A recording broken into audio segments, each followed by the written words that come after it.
Welcome to the Father Focus podcast. Father Focus. Check. Why are we talking about this? Why does it matter? So shaping your kids into powerful people. Bro, let that brother fly. Check. All right, let's You go. ready? All right, let's go. I was messing. Well, hey, what's up, everybody? Welcome back to the Father Focus podcast. We are excited to be hanging out with you guys today. Wherever you're listening to this Hope podcast, I hope you're doing well, inspired, ready, motivated to go. I am, as always, with my less good-looking but wiser co-host, the Chocolate Thunder. That's right, the better looking one. That's right. Well, I don't know about that. I mean, I think we could throw a poll out there. We could, but you would might probably lose. He'd lose and quit the podcast. Win. Don't do that, people. It wouldn't be good. Whatever. I talked to your grandma. She said I was better looking. I don't know. I The trust lies her. you say. So what's going on, man? How you been? No, everything's good, man. Everything's good here. It's getting kind of fall weather, so weather's feeling good. Kids are pressuring me about Christmas already. They've decided that they don't want any gifts than a puppy. All they want is a puppy. So we don't want anything else. Of course, our kids have my oldest has like pet dander allergies, so we got to get an expensive puppy. So pray for me, the listeners out there. So you are getting a dog whether you want it or not. That's kind of what you're saying, basically. We're looking into it. There's no promises that have been made, but they are, man, kids. They're like ants, man. They don't quit. And as we know, when kids get a dog, dads get a dog, and they basically take care of the dog. So good luck to you on your new Christmas present, Jermaine, that you're going to get this year. Be some tips. You have a dog, right? I do. Yeah. Life is better with dogs. She's awesome. Yeah. She obeys and stays right where she is. Never runs away. Yeah. So if you need lessons, let me know. I only charge $5,000 per hour. I can come over and help you guys out. So yeah, awesome. Well, dude, I'm excited for our guest today. He is a legend. We got connected a few years ago. Really inspiring guy, written a few books, great father, even better man. And he's really been influential in my life, spoken to me quite a few times in the last 2 years. And so I'm really excited for our guest today. And so I'd love for both of us to kind of give a warm welcome to my friend Ptolemy Pruden as he joined us on the episide today. What's up, Ptolemy? How you doing, man? Hey, how you guys doing today? Good, man. Doing well. Looking fly as always. Got that swag going on, you know. I appreciate that, man. I appreciate that. You're the man. So I know, we know each other quite a bit, but for all our listeners out there, why don't you kind of give us a little snapshot on who you are as a man, as a father? Tell us about your family, what you're working on. Just kind of give us a picture of you. Yeah, sure. My name is Ptolemy Pruden, as you stated. I've been married to my wife, Tasha, for 27 years, 2 months. And so that's been a blast. We met in Virginia. When we met, we had a long distance relationship for about a year. We met August 12th, 1994. He got married August 12th, 1995. So we call that a year to remember. And so that was in a blast. She wanted to have 8 children. And so the Lord blessed us to have 6. And she also told me up front that she wanted to homeschool. And so I was like, what is homeschooling? So we homeschooled for a few years, probably about 8 to 9 years. And then we switched over that platform to private school. And so now all the kids went to Bloomfield Christian, which is a private school here locally. And then my oldest guy now, my 2 older guys graduated and they're in college, and David goes to Wheaton College, and my other son, Calvin Ptolemy II, he goes to college here. He's getting his gen eds out the way. And then we have Logan, which is going to be graduating this year. And then we have Sky, Aiden, and Paxton. They both, Sky is in high school, Aiden is in middle school, and Paxton is in elementary. So we got almost a whole spectrum. And if David graduates this year, if he goes to law school next year, we'll have one child in every level from elementary all over to post-grad. Wow. And you get 2 gold stars just for saying all that in one shot. Yeah, remembering it, right? He remembered it. Hey, it's been playing a part, being a part of their life. It's really a lot of fun, actually. And also you have a book, right? That's already published, and then a second book you're working on. Why don't you tell our listeners about that a little bit too? Sure. So I'm a writer. I wrote a book. I write strategy books. So the first book that I wrote is called Building a Beautiful Wife, Loving Your Wife Completely. That's a book that I wrote for men. The concept behind the book is to get men to invest in their marriage and to be a part of their wife's life and understand the buttons, the levers, the things that she's gone through in the past to get so you can invest and build her up so that she wants to stay with you and keep your marriage strong. And then inevitably what that produces is a long-term marriage. So the kids are not part of a divorce, which allows your family to be strong. And then they replicate that when they get married and do not get divorced. Then you have a consistency in family life. And so it's been great. So that book was my first book, and I have another book coming out at the end of this year, beginning of Q1 of 2023. It's called The China Rising. It's a geostrategic book, and it talks about military options that we have to deal with China and China's rise. It's way above my pay grade. Wow. Mental capacity. It's like this thick. It's got how many footnotes? Oh my gosh, it's got 25 pages of footnotes. And so it took me 5 years to write it, but then again, I have 6 kids I was raising with my wife during that time too. Yeah. But I did launch a podcast called Common Sense Defense, and it's a podcast for everyday people who want to learn about national defense. So that kind of will help everybody to kind of go through the nuts and bolts of national defense. Yeah, so basically, if you haven't figured out by now, Ptolemy is killing the game on multiple levels at the same time. And dude, we're so honored that you're hanging out. So yeah, literally, we bow at your greatness. We our goal really is to inspire dads to be the best version of themselves they could be. And I think you embody that. And so we wanted to start with a really serious question to kind of get everyone on the same page. What is better, New York or Chicago style pizza? That's a good question, Nate. Seeing that both of those populations are very critical. Chicago is Illinois, and they got like 17 million people, and New York's got 26 million people. I gotta be careful how I answer this question. So I'll keep it in the middle of the road. I'd do 50-50. You only have half pepperoni, half cheese. I have to do half New York, half California. I mean, so you don't have a favorite yourself, in particular? No. Okay. I mean, so I've had California. I mean, I've had Chicago style pizza. It's really thick. It reminds me when I was a kid, we'd have Godfather's Pizza. We'd go there every Friday night.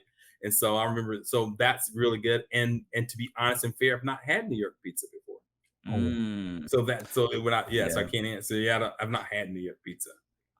Well, very diplomatic. I'm a New York guy all the way. Chicago is great, but it can't stand up to New York. New York's, in my opinion, the best. If you can fold it, it's greasy and cheesy and delicious. My God, I need to end this podcast early so I can go get some.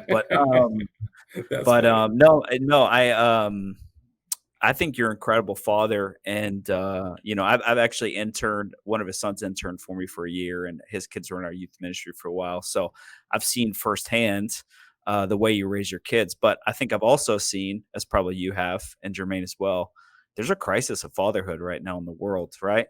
A lot of dads quitting, giving up, not even knowing what to do. So, you've been alive for some years, and I'm sure you've seen some things. Why do you think fatherhood is such a struggle in the world?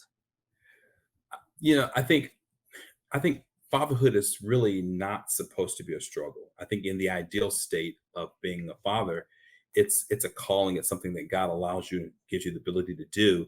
And in the ideal world, it's not a struggle. It's a privilege. It's an honor, and it's a lot of fun. But then again, that is the ideal world. And then, of course, you have the perversion of that, or the converse of that, where you have people who have really terrible examples of fatherhood and have a lot of extenuating circumstances that prevent them from being good fathers. So I think that degradation of character and culture is what we're really kind of dealing with those issues. That being said, I think that the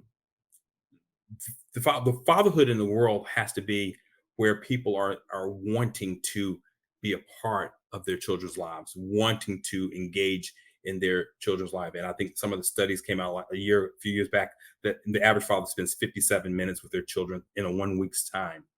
So if you're looking at such low numbers, then there's no wonder there's no way to impart the essence and the excitement and the joy of fatherhood to your next generation, which is your sons. You can't export that or transmit that if you don't have a library of experiences. And so I think that that's really what we have is a dearth of experience. And so you have a bunch of men who are growing up, getting married if they get married, or if they have children out of wedlock, they're fathers, but they have not had the opportunity to get that impartation, whether you're a church person or not a church person, that impartation of fatherhood. And so you can't replicate something you haven't seen or haven't seen in the ideal world or in any capacity. And so I think that's what we're dealing with. We're dealing with people who didn't really have good examples, or people who were not shared that critical data of how exciting it is to be a father. Wow. Yeah. Wow. 57 minutes. Yeah, a and week. I think it may be lower than that. Yeah, That's I mean crazy. it is the numbers are horrendous actually. Wow. So what would you say? I mean, you said you had 6 kids now. Well, in their different, ages and stages of life right now. What would you say are some keys to being a great father? I mean, you have several in college, Mhm. one getting ready to graduate. Like, what would you say? What would you attribute your success to? Okay, so we were real hardcore when we just fell off. We were good parents, okay? Mhm. we didn't let them watch a lot of TV. We watched every little thing they watched. So the David, Calvin, Logan, our first three, we were really very into every minutia of their life. And I mean, so which allowed them, they didn't have a lot of video games. They only played video games on the weekend, and so we were there. So that what happens is the first three, David, Calvin, Logan, or whatever first children you have, those first children set the pattern for the rest. And so what ended up happening was we were really engaged in David, Calvin, Logan's life early and set the bar there. So what ended up happening was they grew up, and then they imparted their biblical worldviews to the children in addition to mom and dad. And what happened is it kind of it created a culture where there was certain expectations, certain operations, certain processes that we allowed and didn't allow. It's like when the kids, David, Calvin, Logan, when we were kids, they were kids. When the kids from the neighborhood would come over, they would come over and they had to go through the backyard rules. And so the backyard rules were our family rules. And so Mhm. so the kids had to adjust to our family if they were going to be there. Mhm. In addition to that, we did not let them play with other kids down the street. The kids had to come there. So our backyard was always full of kids. So that's kind of the dynamic is if you get the first one or two right, not that I guess I don't think we went overboard. I just think we were really diligent and really intentional parents. And so I Mhm. think that's the key. And so now I spend a lot of time with all the kids, but I'm really just building off the work that we did with the first kids. I was joking when I said we did overkill, but I mean I think that's really what you have to do. You have to really Yeah. be intentional and be attentive because if you're not intentional and attentive to what's going on in your child's world, then those things are little seeds that grow up and can be very problematic down the road. Now, So Wow. did you feel like you got any pushback from anybody? Like, I mean, you got kids coming over, dude, parents. yeah, we got pushback. We got pushback. First, we got pushback from our family because we homeschool. So a lot of people are like, well, why do you homeschool? You don't need to homeschool. So we got pushback from our family. We got pushback from our neighbors. We got pushback from the people at church when we homeschooled because it wasn't really a Mhm. popular thing in our community. Okay, so I'm from the urban community. Okay, so we nobody homeschools in the urban community too much. I mean, 0.000012 or something It's like that. true. And so it wasn't. And so because of that, a lot of people at our church really did not agree with us homeschool. Nevertheless, but when you graduate your kids from high school with honors and they go off to college and have all the Yeah. scholarships, all those kind of things, then people, oh wow, what did you do? I want to do what that kind of thing. So, or they'll say, oh, you did a really good job at raising your kids. Dot dot dot dot. So yeah, I mean, you have to be a part, be a part of your world, your child's world. But Mhm. I think the most important thing that you can being a great father is prayer, loving the Lord, pursuing the Lord, and then also living out that before your children, getting your vertical Mhm. together, and then also Yeah. working on getting your horizontal. Yeah. Wow. That's actually what I was going to ask you, and you laid it out so perfectly. Because I think, right, when you're intentional and you spend time thinking through these things, you probably start strategizing, and God gives you supernatural ways to lead your kids. But you listed a few, right? You pray, you're intentional, you live it out, you model it through example. So because I think it's fascinating what you said, because a lot of times the oldest kids typically can be the punishers of the younger, if you will. You know what I mean? Like their job is to inflict pain Right. on the young kids. But the fact that your kids are really willing to, in a sense, it sounds like just kind of disciple and encourage your younger kids. That's incredible. That's absolutely incredible. I think that's an inspiration, something I've never heard before. It's really, Do- it's really, yeah, it's really important. I mean, I think it's similar to the Japanese model in their schools. They have the kids who really know how to do certain things really well. They partner them up with kids who don't, and they just kind of bring everybody along. And so that's kind of wow. with the Japanese model of education. But for us, to your point, Nate, was that they modeled it out, and then we have 5 boys and a girl, so it's a lot of testosterone, a lot of guys. I mean, Uh, kudos to my wife Tasha and my little girl Sky. I mean, it's a bunch of leaders who are learning leadership. So which is, I mean, it's a lot of firepower, and Mhm. so it really is. Once you get that structure together, and I think once we get the structure together, having the bigger 3 guys kind of get a flow where they kind of start mellowing out, and they had to mellow out and grow up and surrender to the Lord, feel the Spirit, grow, and then they can start being the model. And I Wow. think that kind of is how it goes. And they really, in fact, my older guy David partners with Paxton, the youngest guy. They're like Mud and Judd, and then you have Logan and Sky pair off. Calvin floats through everybody, and so it's like it's a Mm. cool kind of get up. Is that something you asked them to do, or just something they took on? It happened organically, and so it's an advantage of having 6 kids because it's two and two. But Right. the pairing or the individuality, you don't really see. It's something that they do themselves, and it kind of breaks down that way. And I would not have guessed really that David and Paxton would have paired off, but they did. And then I had 2 free flowers. Aiden and Calvin are free flowers, and then Logan and Sky pair off. But then Logan also is more free flowers, like David, Calvin, and Logan. They all do basketball sports together. It's Yeah. very unique. Yeah. It's very unique. I don't believe I've articulated this thought before. But yeah, Yeah. That's fascinating, man. Wow. Well, maybe your next book. Who knows? touche. Good point. Who All knows? right. All right. So here's my question for you. Because you've raised kids. David's what, 20, 21? 22, 22. 22. Okay. So he was basically a part of almost another era, probably when you were first parents. And now you have kids that are preteen and teenagers, Yes. right? So you've like raised kids in different eras. What do Centuries. you feel like? Centuries, yes. I mean, but you still look so good. Everyone would say, man, this guy's got to be 35. You know what I I mean? didn't party a lot, Uh, so and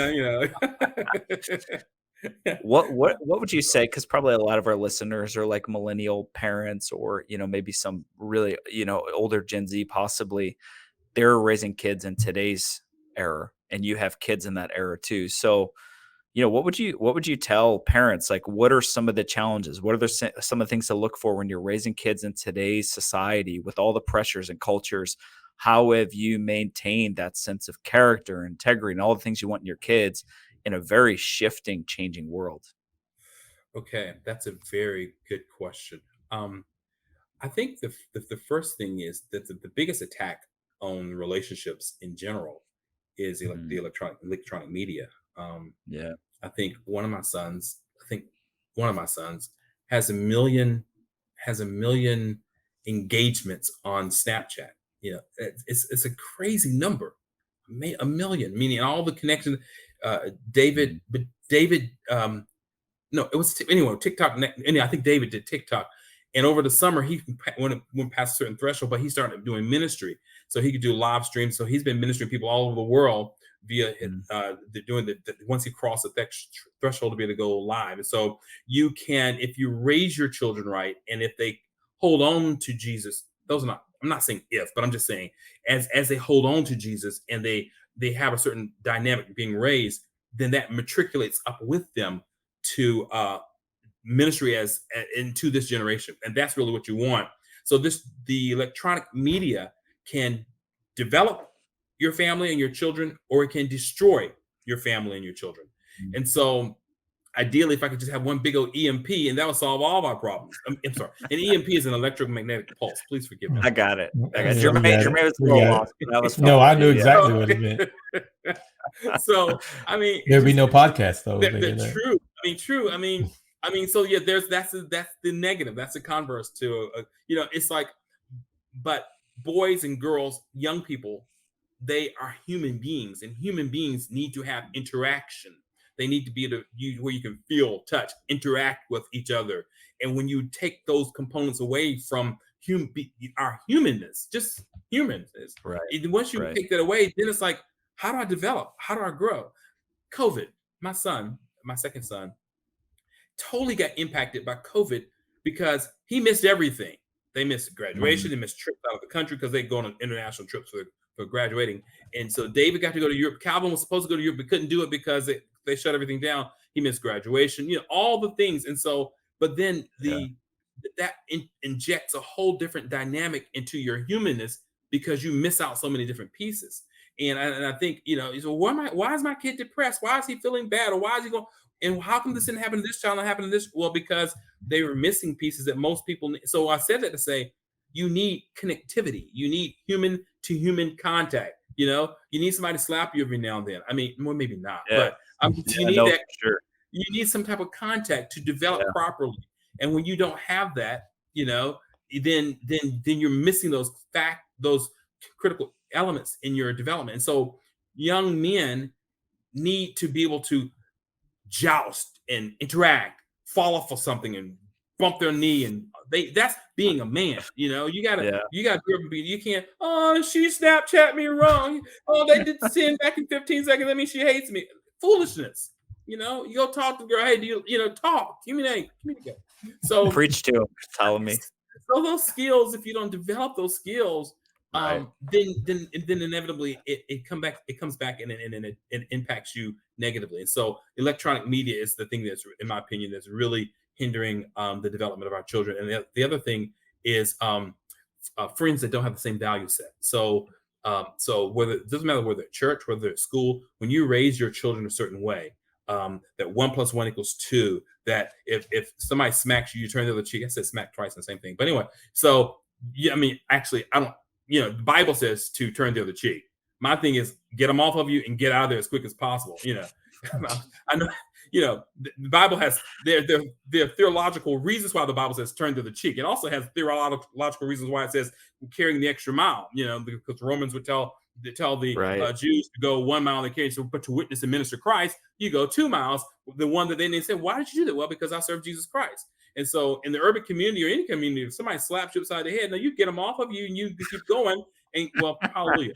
But raising boys, 5 boys. But the point that I'm saying is that people have the same value set. You've got when your the children's friends need to have the same value set. It's similar to what I was stating earlier about backyard rules. If they don't ascribe to the backyard rules, then there's an issue. Now here's the reason why. So my sons, they happen to be all my boys are African American boys. They had another friend who came, and they went somewhere. So they were driving. So it was 1, 2, 3, 4 African American boys driving. They got stopped by the police officers, by the police. Mm-hmm. My boys were not in control. The guy who was at the front at the wheels, he was the one who was in control. The police officer talked to him. And so this is, in some sense, this is every parent's worst nightmare. It's because at that juncture is, how do your children handle being stopped by police officers? Do that, So they stopped him, and the police talked to the guy who was driving, which is a friend, and it didn't really go as well. So one of my kids, I think it was David, he stepped up and said, well, officer, he said, ...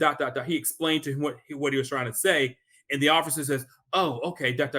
So the thing could have gone one way, but it went the correct way because one of my sons stepped up and said, knew to step up and say something and say it incorrectly. But the point that I'm saying is knowing who your children hang out with, that's really important, in understanding that they have to have the same fabric. Now, is it fair for me I'm going to say this? That same child negatively influenced one of my other children to go get a tattoo. I didn't want my child to get a tattoo, but he negatively influenced my child took him Mm. to go get a tattoo and gave him the money. Okay, Wow. so I'm just saying, friends, good Jesus loving kid, quote unquote. But the point that I'm trying to say is that those are the things that you have to be able to ascertain and isolate early. This influences, Mhm. So those are, Yeah. not just doing drugs or going to rob people. It's just also little small things that you want to pay attention to those. If you can catch them early, and let me just say this, Mr. Nate, Brother Nate, if you can, when you have those experiences, turn them all into a learning experience. And I think that's so the whole family had to meet. We all met about all those different things so that we could turn it into a learning experience. Because why? If you don't fix it with that first child or when it first happens, then you have all these other instances. If you don't address something, it comes back later. So we turn all those different things, whether it's a police officers, a tattoo, all those things we had to come back in and discuss as a family meeting. Mhm. Wow. Yeah. Interesting. So, man, just need to take some notes here. So, what would you say is one thing you've learned from your kids? So, being dads and having children, there are things that God may speak to us about or epiphanies we might have. What's one thing or a couple things you feel like you've learned as a father Okay. from them? So I'm not in the 1960s. Why, Dad? Because I said so. I don't do that. When I tell them something to do or we talk, we go back and we listen. I listen to them and I train them to respect me, but I also train them to be able to share with me what is going on, and I'm not gonna rail on them. So I Right. learned from my kids how to listen. So Mm. I learned how to listen because if you can listen to them, you can see where they are. You know how to maneuver, you know how to pray, you know how to help them if you Mm. listen. But if people who think I'm the daddy, and because I said you're a daddy who's not successful. If you say, "Oh, because I'm the dad," now, look, to be fair, yes, there are times where I say I'm the daddy and I said so. Boom, there's nothing else to say. Mhm. That's like that's one thing. But that only works when they're 5 and 7 and 9. When they start getting to be teenagers and young adults and adults, you can't because I said so. That doesn't work anymore because they will take that and they'll kind of go along with Right. you, but they'll turn that Right. bad boy around. You say, "Hey, where's Jethro for Thanksgiving or Christmas?" Well, he went out going ice skating or skiing with his friends. He's not going to be around you because you push him away. So the point that I'm saying is I learned how to listen to my kids and I told myself as long as you say things right, you can tell me, Dad, you can check me as long as you come right and come correct. Dad, why did you say that to that person? That didn't why did you do that? Well, son, you know what? And now I think about it, I really wasn't right how I said that. You see what I'm saying? So Mm. if you raise them correctly where you listen to them and you respect them and they respect you, then when it comes time for critical communication and 90% of your training and your interaction with your children will come as a result of critical communication. Meaning, after they get 19 and 20 and they go off to college and they go off and get their own job at 25 and 30, you're going to be spending most of your time listening on the phone and trying to convey to them your thoughts. And if you do not develop a pattern of cause and effect or interaction with your child, then what's going to happen is when you need to be able to communicate with them about critical decisions down the road, you're not going to have those skills in place and they're not going to have the trust level in place. So somewhere around 9, 10, 11, it needs to kick in where you're actually listening to them and you show them that you respect whatever decisions or what they what they had to say. And then it becomes to a point where they Wow. respect the decisions. Then it comes to where you respect their decisions about certain things and they know that you respect them. And when you're challenging them, they feel comfortable because they know that you've developed a pattern of supporting them. So therefore, even though they disagree with you, they will go along with you because you've shown at 15, 17, 19, and 20 Yeah. that you respect them and love them. And so in doing that, that gives them a voice. And that's the second thing I wanted to say is giving your child a voice. When your child feels like they have a voice, meaning, Dad, I really don't want to do this, or I don't understand why we're doing this, or whatever, then you're giving them a voice. And when a voice is where they disagree with you and you listen to their disagreement and agree. Ooh. So a voice is not just listening to them and going back and forth and they still end up doing it your way. A voice is when you've listened to them, you disagree with them, but then they've converted you over to their way of thinking. If Mm. you have trained them to seek the Lord, love Jesus, to live biblically, they may say, Dad, I really think I need to go on the mission field to California for next week with the team doing da da da da da. So, and why? Why would you need to do that? And then they can give you a good reason. Then you say, I disagree. Let's pray about this, whatever. And then they go, and then it comes, because then you're building a relationship with them, building a connection with them where they feel like they are vested in your decision-making processes and that they're a part of it. So what happens is, it happens with little things and bigger. And then by the time they get 18, 19, they say they want to go to this college or they want to go hang out with this person or whatever. And then you challenge them. Sometimes you win and then sometimes they win. But guess what? When they get to be 21, 25, 30, 35, and you're going back and forth and you're praying and they're praying, then you guys can partner with them developing whatever decision that they're going to make. It's going to be a benefit down the road. That's fascinating. I'm sure Jermaine probably has follow-up questions too, but you said something earlier that I wanted to ask you about. You talked about that 9, 10, 11 age, and that's the age, and correct me if I misunderstood you, but it sounded like what you were saying was that that's the age where you start teaching your kids to vocalize their concerns and thoughts and questions and really give them like a place to share those things where you're listening. Is that kind of what you said? It's where it becomes more relevant and you start acting on it. Actually, for me, I start acting on it. Paxton is 7. I act on it now, 7. So because the earlier you start them with having a voice in little things, then as it gets to be more serious things, I'm going to have to give you a couple of examples. As they get to be older, then it starts to become a situation where you've developed a language of give and take, a language of this is what the child wants to do, this is what dad or mom wants to do, and we have developed a language where they know where I stand and I will know where they stand. We are going back and forth, and now so that's something that has to be developed. And because by the time you get to be teenage years, you definitely need to have that in place so that you can kind of steer them through teenagehood. Logan, my third child, wanted to play football. David and Calvin played on one football team. He felt led. Well, I should put that in quotes. He felt led. He felt led to go to a totally different team. And we're like, dude, why would you go to a totally different team when everybody goes over here? So what ended up happening, he said, the Lord told me to. I mean, what can you do when your kid says the Lord told me? Well, the Lord didn't tell us. So anyway, so make a long story short, we went back and forth. We prayed. We decided to let him do it. Do you not know him going to the other team? He did exceptionally well on the field. He made a way for his little brother to play on another football team. They got the most valuable player. I mean, all kinds of good stuff happened, and that prepared the way for him where he is now in high school playing football and basketball. So, wow. And this is like 5 years ago, because because he said the Lord said, and we just kind of said, we challenged him a little bit. We prayed about it, let him do it, and it turned out well. And so after you go through a couple of those, then you realize, okay, well, maybe God does talk to the kids, right? Yeah, I think that also takes a level of humility as a parent, because I think the old school mentality is I talk, you listen. That's the end of the discussion, right? Like that's kind of the way things formulated back in the day.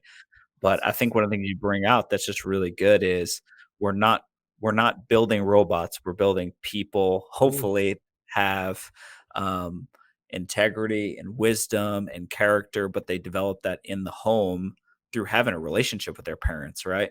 So I think that's super critical for dads to hear, because I think as men specifically, we don't like being disrespected, right? Like I when I say something, I want you to listen, and there's value in that, obviously, right? We're not raising brats, but at the same time, I think what you're saying that's really important for people to hear is there is value in giving your kids a voice and a place to communicate, because that's where trust is built both ways, right? Because you don't want your kids just you don't want to just trust your kids. You want your kids to trust you and open up about the deep things in their life. So I think that's beautiful, man. I love that. I don't know if you have anything to add, Jermaine. Yeah, but, there's so much to add. I mean, you got your things with your kids. They have to have critical thinking, right? Being able to think critically. You mentioned critical communication, but how did you set up the parameters? You mentioned them being able to check you, so to speak, but with honor, right? And with respect, right? How did you go about setting up those? What were the rules? What were the parameters you put in place, if any, to help navigate that conversation? Does that make sense? To where neither of you felt disrespected. So it starts kind of early. It says in Ephesians 6:4, fathers, provoke not your children to wrath, that and provoking them meanings. You ever seen when the fathers put their hand on the kid's head and say, hit me, and the kid, I can't get you, and the kid just getting madder and madder as he tries to punch his dad, but the dad knows if I keep his head back, he can't get to me. And all of a sudden the kid's mad. Well, the Bible says, provoke not. In other words, don't drive your child to anger. And so a lot of that happens when we're younger. When they're younger, you are interacting with them where they have a healthy view of you and a healthy fear of you and a healthy respect. Mm-hmm. Thank you. Yeah, dude. Yeah. I'm with you. A healthy respect for you, and that grows up with them. Quite honestly, we all, when your child's 3 and 5 and 7, maybe 9, you can do no wrong. You're just daddy, the man. Then about 14, you're daddy, the man. Then about 19, you're like, yo, daddy, you the man. Yeah, you the man. So your humanness shows through as they grow up and learn about you, but their respect for you as the father always stays intact, and in fact, it grows and matures. I called my dad the other day, and one of my sons was listening to me call my head, hey, daddy. So they see me being 35, 40 plus, calling my dad saying, hey, daddy, what's going on? Da da da da. So I model to them the fact that I call my dad and talk to him, see how he's doing, right? And so, because I want them to do the same thing when they're 25, 35, 45. And so it's how you model that thing out, and when they're little. Yeah. That's awesome. That's really how you do it. And if you don't do that when they're little, I would go for a walk and say, have a conversation. Listen, Jethro, that's my second time using Jethro's name, but nevertheless, listen, Jethro, daddy didn't do this right. For the last 12 years, 11, 13 years, I kind of let you do your own thing. I'm sorry, Jethro, but listen, I love you, man, but I'm not doing it like this anymore. We're gonna change how things are done here. And you're 13 years old. You're almost beyond. You're beyond my shoulder height. But this is not how I did it for the last 12 years. 30, it's not happening like this anymore. Now I'm surrendering myself to God, and I am going to ask God to help me as a dad to be a better dad, Jethro. And I know I have not done things right. Now I want you to know that I love you, and I'm not going to be bad to you. I'm going to try to be a better father to you. But I am sorry for how I raised you over the last 12 years. I'm learning that how I did things was not right. Now, Jethro, I am going to my heavenly Father, and I'm asking him to help me be a better father. Meaning, if that means go to more of your basketball games, your base, I'm going to try to get to more of your games. If that means to go do some activities with you, I'm going to try to do more of those with you. If that means disciplining you and some same thing that you don't like, I'm going to try to do what I feel that my heavenly Father is telling me to do you. Now, therefore, moving forward, Jethro, at age 13, 14, and 15, it's going to be different because I have surrendered myself to God. I'm asking God to help me to be a better father. Do you understand, Jethro? Yeah, Dad. Okay. And so then you start moving. And then what I would do, you network with other guys. You network with men at church who are doing. I will talk about later, but that's you gotta hang out with somebody who is doing it different. It's almost impossible. Okay, let me qualify this. I'm gonna stop on this, but I'm stopping. But the Holy Spirit will help you to be a good father. But the Holy Spirit is not going to do everything. The Holy Spirit will lead you and guide. You have to surrender and submit to him for him to lead you to get the material that you need to be a better father. Same way of being a better husband. You're not just, boop, I'm a better husband, if everybody you saw before you was a negative example of a husband. So you have to hang out with people who are models for you, and you have to be led by the Spirit to find those people for them to impart to you the giftings that they have. Yeah, that's really good. I think there's so much, man. We could probably spend another 20 minutes just talking about the little nuggets he dropped in that last few minutes. But I think kind of a good recap. And then I got one more thing we have to ask you about. no matter how far, things have gone, maybe they've gone to bad direction, maybe you haven't been the dad that you wanted to be, or your kids needed. Basically what you're saying is there's an opportunity to shift gears, even if your kids are maybe middle school or high school age, right? Yeah, And or I think older. a big part of that is owning your responsibility, apologizing to your kid, being honest, and then modeling that behavior. So if you're listening to this podcast, and who knows, maybe your son's name is Jethro, because he threw that out there quite a few times. This is a message for you, that today's a new opportunity for you as a dad to kind of change course and be the father that your kids need. So, this is one of the things I wanted to make sure we talked about this, and then we're going to just kind of do something fun at the end. But one of the things that always impressed me about you was, when I met your kids, your son came up to me, your oldest David, shortly after they had become a youth group, and he's like, "Hey, Pastor Nathan, did you know that I wrote a book?" And I was like, what do you mean wrote a book? Like, I don't even have context for this. He's like, "Yeah, before I graduated high school, my dad had me write a book." And I was like, "Are you joking right now? Like, is this real life?" Like, I'd never heard this before. I mean, it was so inspiring and cool and crazy all at the same time. And so I actually had the book right here. It's called The Game Through the Eyes of the Player. And I kind of, I was like, man, I have to talk to his dad. I have to meet this guy. Like, I don't know anyone who's had his kids write a book before they graduate high school. And I mean, it's just incredible. I'm like, man, you got to teach me what to do so I can have my girls write some books that make me some money, pay for college. You know what I mean? But I thought that was I just thought that was so amazing, that you had kind of instilled that value in them. I'm sure you modeled it, but I have to know, because I think maybe it's not a book, but I think your kids did something that was very uncommon and very noteworthy.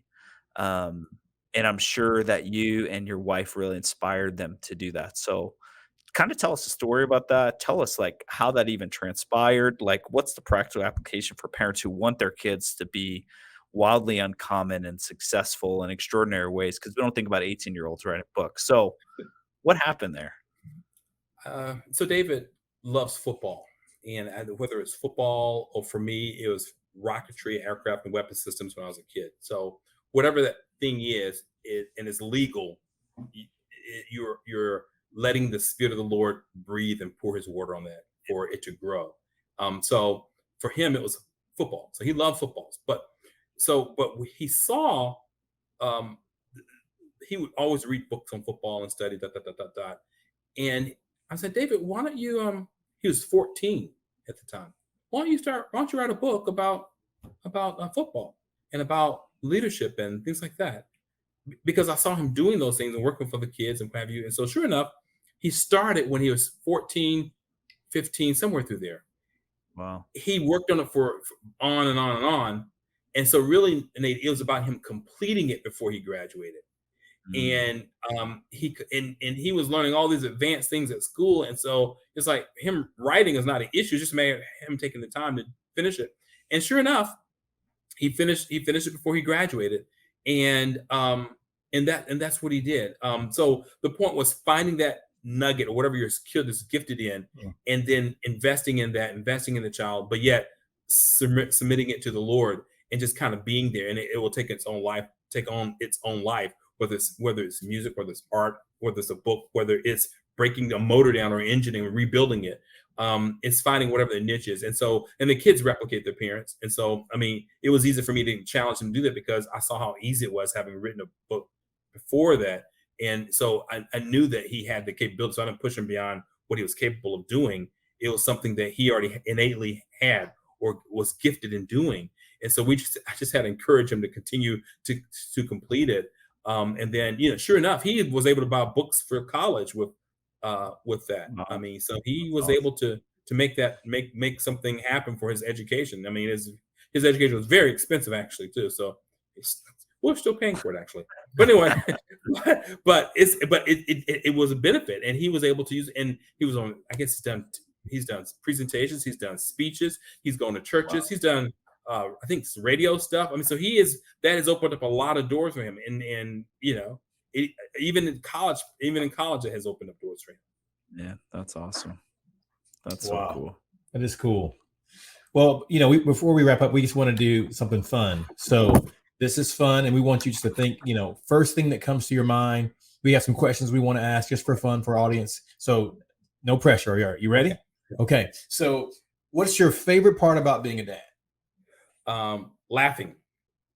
Okay. Okay. Good. I like to laugh. Biggest challenge as a dad. The biggest challenge as a dad is, oh gosh, dealing with teachers and people who are in authority who want to destroy your kid.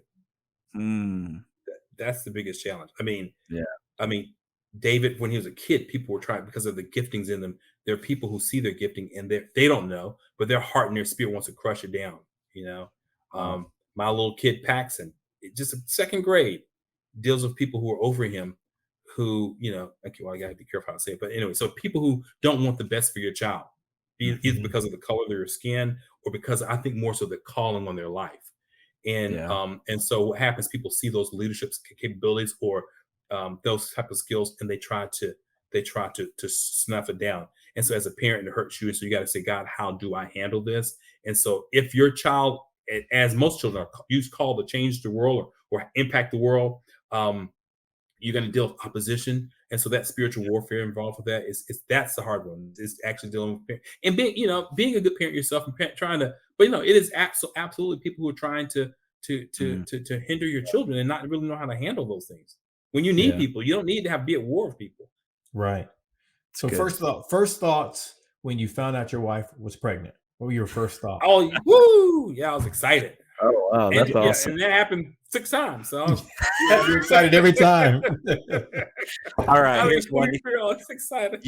You get to tell on yourself. Give us a fail moment as a dad.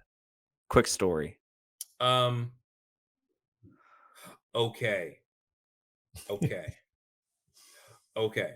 This is bad. I was a bad dad.